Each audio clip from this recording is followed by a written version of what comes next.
ಚಿಕ್ಕಬಳ್ಳಾಪುರ ನಗರದ ವಕೀಲ ಸಂಘದ ವತಿಯಿಂದ ವಕೀಲರ ಭವನದಲ್ಲಿ ಏರ್ಪಡಿಸಲಾಗಿದ್ದ ವಕೀಲರ ದಿನಾಚರಣೆ ಹಾಗೂ ಕನ್ನಡ ರಾಜ್ಯೋತ್ಸವ ಕಾರ್ಯಕ್ರಮವನ್ನು ಹಮ್ಮಿಕೊಳ್ಳಲಾಯಿತು.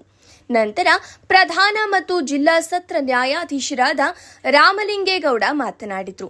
ಭಾರತದ ಸ್ವತಂತ್ರ ಚಳುವಳಿಯಿಂದ ಹಿಡಿದು ದೇಶದ ನವಶಿಲ್ಪದವರೆಗೆ ವಕೀಲರು ಮಹತ್ವದ ಪರಿವರ್ತನಾ ಪಾತ್ರ ವಹಿಸಿದ್ದಾರೆ. ಮಹಾತ್ಮ ಗಾಂಧಿ, ಡಾಕ್ಟರ್ ಬಿಆರ್ ಅಂಬೇಡ್ಕರ್, ಜವಾಹರಲಾಲ್ ನೆಹರು, ಸರ್ದಾರ್ ವಲ್ಲಭಭಾಯಿ ಪಟೇಲ್ ಮೊದಲಾದ ಮಹನೀಯರು ವಕೀಲಿಗೆಯನ್ನ ಕೇವಲ ವೃತ್ತಿಯಾಗಿರದೆ ಸಮಾಜ ಪರಿವರ್ತನೆಯ ಶಕ್ತಿಯಾಗಿ ಬಳಸಿದ್ರು ಎಂದರು.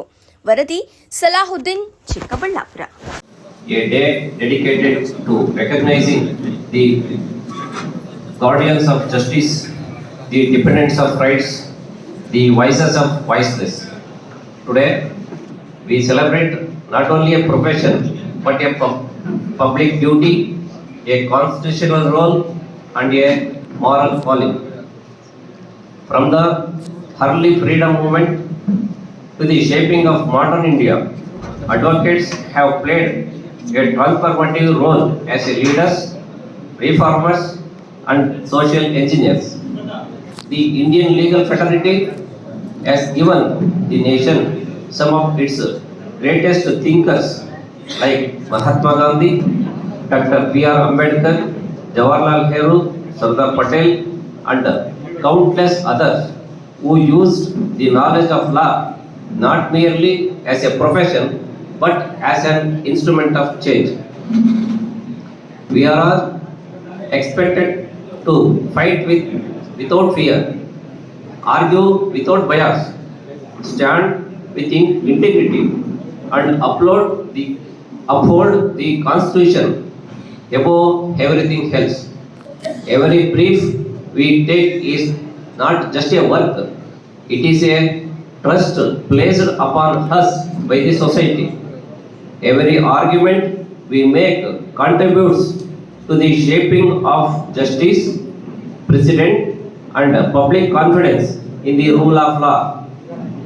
ಪಡ್ಕೊಳ್ಳೋ ಜೊತೆಗೇನೆ ಕರ್ತವ್ಯಗಳ ಬಗ್ಗೆ ಇವತ್ತು ನ್ಯಾಯಾಲಯಕ್ಕೆ ಬರೋದಕ್ಕೂ ಕೂಡ ಶಕ್ತಿ ಇಲ್ಲದೆ ಇರುವಂಥ ಅವರಿಗೆ ಅನ್ಯಾಯವನ್ನು ಅನುಭವಿಸ್ತಾ ಇರುವಂಥ ಅನೇಕ ಜನ ನಮ್ಮ ಸಮಾಜದಲ್ಲಿ ನಮ್ಮ ಸುತ್ತಮುತ್ತ ಇರ್ತಾರೆ.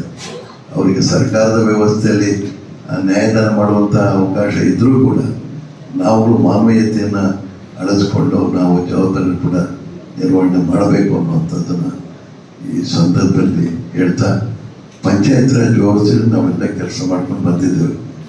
ಅನೇಕರು ಅದರ ಸದಸ್ಯರಾಗಿರುವಂಥವ್ರು ಇದ್ದೀರಿ.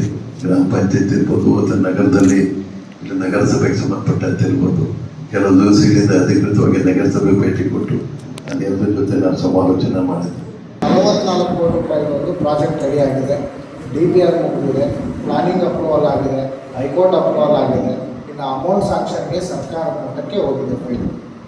ಅದೇ ರೀತಿ ಹಿಂದೆ ಇದ್ದಿದ್ದ RS ಅಧ್ಯಕ್ಷರ ಸಮಯದಿಂದ ಈಗ ನಮ್ಮ ಅಸೋಸಿಯೇಷನ್ ಪಕ್ಕ ಏನಿತ್ತು ಆಗ ಒಂದು ಅರ್ಜಿ ಕೊಟ್ಟಿದ್ವಿ, ಲೈಬ್ರರಿ ಆಗಬೇಕು ಅಂತ. ಈ ಜಾಗ ಏನಿದೆ ಒಂದು ಒಳ್ಳೆಯ ವಾಶ್ರೂಮ್, ಒಂದು ಲೈಬ್ರರಿ ಅನ್ನೋದು ಒಂದು ಅರ್ಜಿ ಕೊಟ್ಟಿದ್ವಿ. ಸೊ ಆ ಅರ್ಜಿನ ನಾನು ಬಂದಮೇಲೆ ನಮ್ಮ ಕಮಿಟಿ ಏನು ಮಾಡಿದ್ವಿ, ಅದಕ್ಕೆ ಹೆಚ್ಚಿನ ಪ್ರಾಧಾನ್ಯತೆ ಕೊಟ್ಟಿವಿ. ಇವತ್ತೇನಾಗಿದೆ, ನಮ್ಮದು ಕೂಡ ಮೇಡಮ್ ಅವ್ರ ಸಹಕಾರ ತುಂಬ ಇದೆ ಸರ್ಕಾರ. ಸೊ ಅವ್ರು ಏನು ಮಾಡೋದು, ಆ ಪ್ರಾಜೆಕ್ಟ್ನ ನಾವು ಕೂಡ ಅಡ್ವೊಕೇಟ್ಸ್ ಅಂತ ಅವರು ಹೇಳಿ ನಮ್ಮ ಕೈ ಜೋಡಿಸಿದ್ರು. ಆ ನಿಟ್ಟಿನಲ್ಲಿ ಇವತ್ತು ಅದು ಕೂಡ DPR ಕಂಪ್ಲೀಟ್ ಆಗಿದೆ, ಅಪ್ರೂವಲ್ ಆಗಿದೆ. ಹೈಕೋರ್ಟ್ ಬಜೆಟಲ್ಲಿ this work is a priority work ಅಂತ ಹೇಳಿ ಇಡೀ ನಮ್ಮ ಚಿಕ್ಕಬಳ್ಳಾಪುರ ಜಿಲ್ಲೆಯಲ್ಲಿ ನಮ್ಮ ಅಸೋಸಿಯೇಷನ್ ಲೈಬ್ರರಿಗೆ 52 ಲಕ್ಷ ಮತ್ತು ಬಾಗೇಪಲ್ಲಿ ನ್ಯಾಯಾಲಯಗಳ ಉನ್ನತೀಕರಣಕ್ಕಾಗಿ 30 ಲಕ್ಷ, ಈ ಎರಡನ್ನು ಅಪ್ರೂವಲ್ ಮಾಡಿದ್ದಾರೆ. ನನ್ನ ಪ್ರಾಕ್ಟಿಸ್ ಯಾಕೆಂತಂದರೆ ಇವತ್ತೆಲ್ಲ ಸೀನಿಯರ್ಸ್ ಬಂದಿದ್ದಾರೆ. ನನ್ನ ರಿಕ್ವೆಸ್ಟ್, ಇನ್ನು 10 ದಿನದಲ್ಲಿ ನಮ್ಮ ಈಗಿನ ಸರ್ಕಾರದ ಸಂಸದರು ಮತ್ತು ನಮ್ಮ ಚಿಂತಾಮಣಿ ಮುಂಚೆ ಸುಧಾಕರ್ ಸಚಿವರಾಗಿರ್ಬೋದು, ನಮ್ಮ MLA ಅವ್ರನ್ನ, ನಮ್ಮ ವಕೀಲರ ತಂಡ ಮತ್ತು ನಮ್ಮ ಪದಾಧಿಕಾರಿಗಳು ಭೇಟಿ ಆಗ್ತಿದ್ದೀವಿ. ಅವತ್ತು ಎಲ್ಲ ನಮ್ಮ ಸೀನಿಯರ್ಸ್ಗೆ ಈ ಮಾಹಿತಿಯನ್ನು ತಿಳಿಸ್ತೀವಿ. ದಯವಿಟ್ಟು ನಮ್ಮ ಜೊತೆ ಬಂದರೆ, ಯಾಕೆಂತಂದರೆ ಒಂದು ಲೈಬ್ರರಿ ಆದರೆ ಖಂಡಿತ ಅದು ಎಲ್ಲ ಅಡ್ವೊಕೇಟ್ಸ್ಗೂ ಹೆಲ್ಪ್ ಆಗುತ್ತೆ.